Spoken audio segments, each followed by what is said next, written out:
Y así se ha presentado La Horcada, la nueva película del director aragonés Miguel Ángel Lamata, que ha estado acompañado por sus protagonistas, Eduardo Noriega y Amaia Salamanca, y de parte del equipo. El de La Horcada es el estreno más importante en nuestra comunidad y cuenta con la financiación de Aragón TV y los fondos FITE, que gestiona esta casa para impulsar el sector audiovisual y los rodajes en la provincia de Teruel.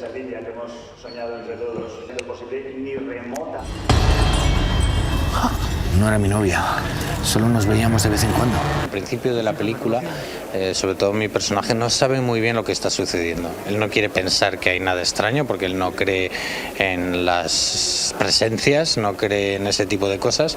Entonces está como tratando de naturalizar la situación para quitarle hierro y para que sus hijas, proteger a sus hijas. Pero sí, ya hay alguien que se ha metido en su casa.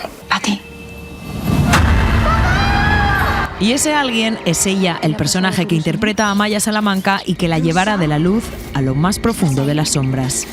Eres un fantasma. Cuantas más contradicciones tengan, mejor, más rico es el personaje, y desde luego que esta Rosa pues las tiene todas, ¿no? Una parte más afable, pero que eso puede acabar convirtiéndose en algo completamente oscuro y que te quiere llevar y te quiere atrapar y te quiere llevar a lo más vengativo y negativo. Me gusta jugar.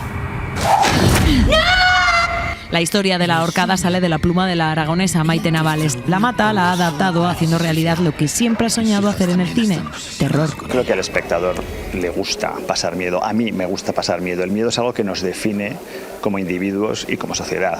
Y en la vida real no tiene mucha gracia, nos genera mucha incertidumbre, mucha inquietud, pero en la ficción es muy divertido. El miedo es algo muy divertido y además empiezo a pensar que nos hace mejores personas. Puede que salgamos mejores después de pasarlo bien. En el sueño, ella te estrangula con la soga con la que se suicidó. Pasándolo muy mal. Mírame.